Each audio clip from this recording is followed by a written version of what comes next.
Last summer, we went to our district convention and they released a new book for us all. Then they announced that the circuit overseer would be coming to my Kingdom Hall.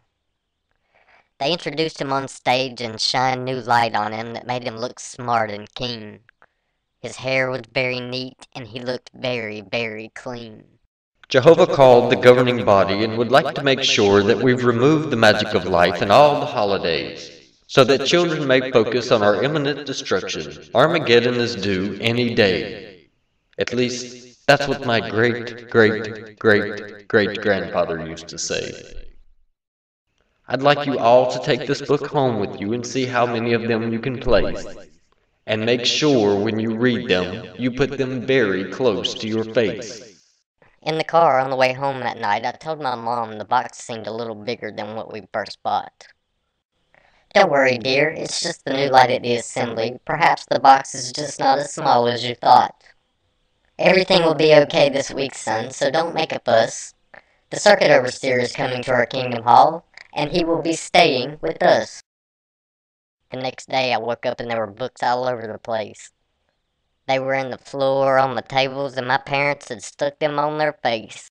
It seemed now no matter what they did, those books were always there. They stopped talking to me about anything else, and I started to get scared.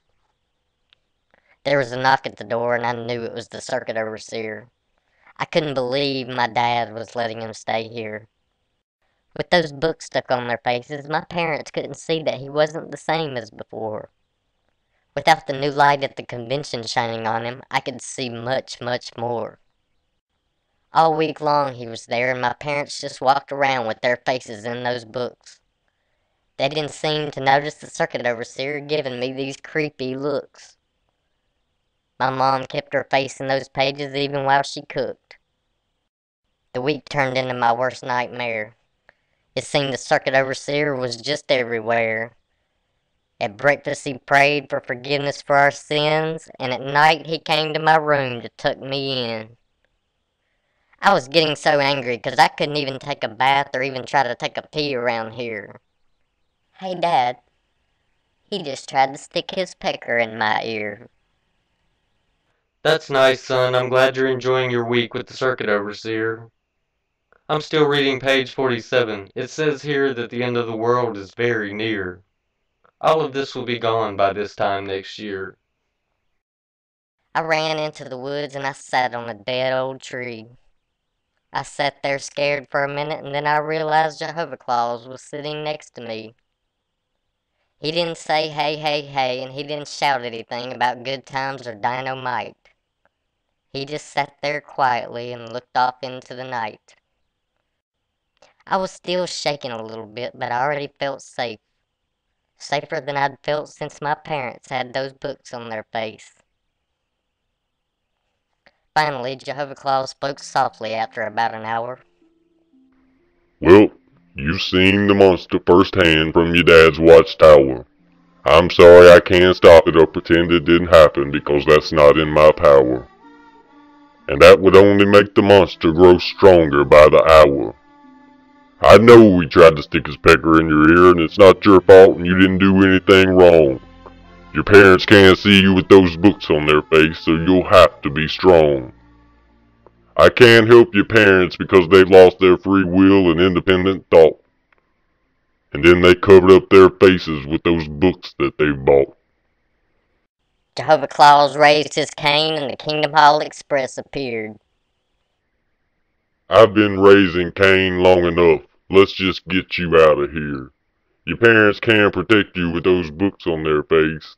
He pushed a big red button and said, Hang on, kid, we're going into outer space. Hey, hey, hey, good times of dynamite. Let the Kingdom Hall Express rise and take flight. We're going to my place, so hold on tight. So off we go into the night. I live in Holiday City, which is on Paradise Space Station in orbit around the world. From there I watch the elders from a huge telescope to protect the boys and girls. But there's so much more work to do than even my magic can.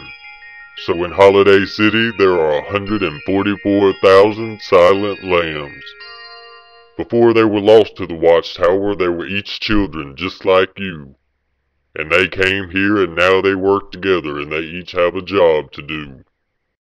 Some of them were teachers showing other lambs how to protect kids. And some of them were working on the internet to expose what the circuit overseer did. Holiday City was the greatest place I'd ever seen. And every day there was a birthday or Christmas or Halloween. Jehovah Clause said I could just live there with all the other kids who ran away from the watchtower. Hey, hey, hey, this is Holiday Power. And all y'all kids watch out for the circuit overseer. And don't let him put his pecker in your ear.